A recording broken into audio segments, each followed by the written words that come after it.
Thank you, Mr. Powelson. Thank each of you. We will now begin a round of questions. Hopefully, we'll have time for a second round, depending on the interest of committee members. But let me begin with our FERC nominees first, and this is just generally related to the Alaska gas line. Back in 2015, the DOE granted a conditional. Demonstration activity. Shut you arrested. Down! Shut FERC down!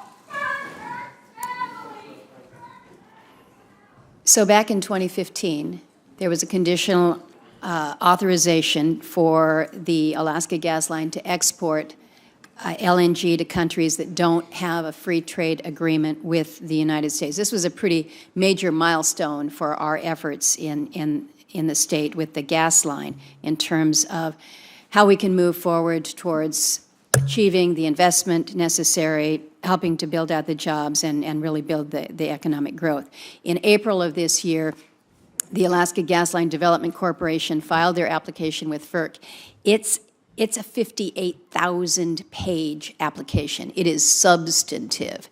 So the question for both of you is, and I'm not going to ask you to prejudge any specific application. I know you can't do that. But just generally, do you support Alaska's effort to market its stranded gas?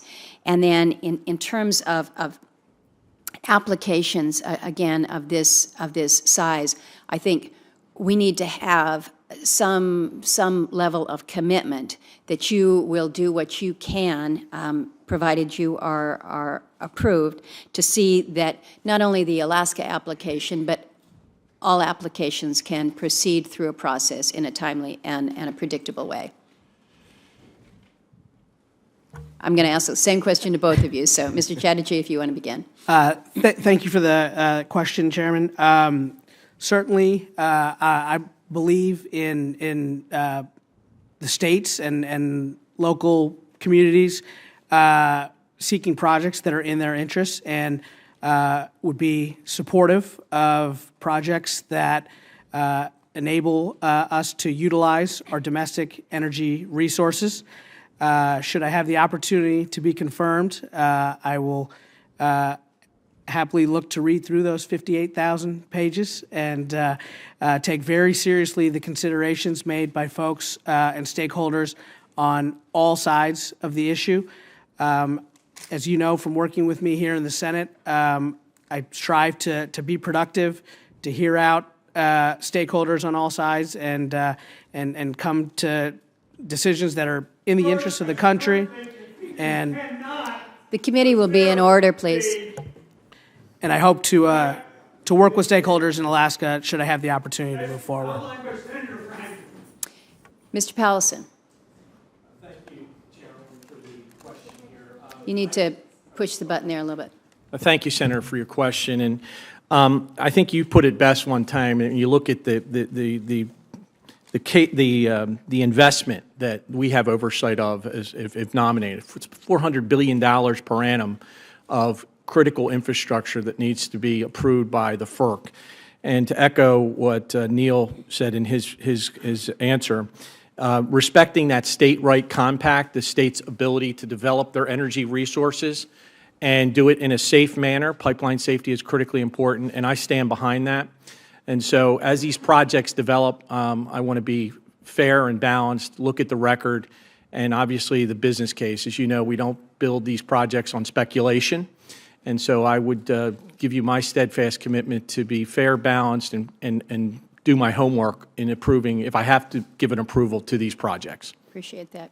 Mr. Brouillette, we had an opportunity to discuss just the high energy prices in Alaska, particularly rural Alaska. And in many of my communities, you've got folks that are paying upwards of $9 a gallon for home heating fuel.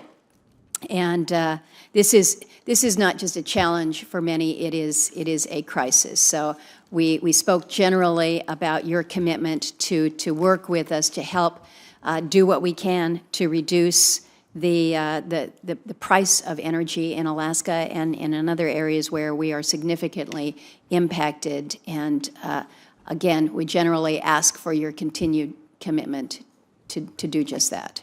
Yes, ma'am, you have that, and whatever else I may be able to do to help the people of Alaska. As you and I discussed in your office yesterday, and thank you very much for that opportunity. I sincerely appreciated the chance to talk to you and learn more about that. There's many things that we can do, from technology to supply, and we can do it in ways now that we couldn't do it 50 or 60 years ago. So it's very important that we increase domestic production, and I think you'll see that from this administration, from this Department of Energy. I look forward to working with you and Secretary Perry on those matters. And we look forward to having you and the Secretary up north so that you can see for yourself some of the impacts. I would be honored to visit. Very good. Thank you. Senator Franken.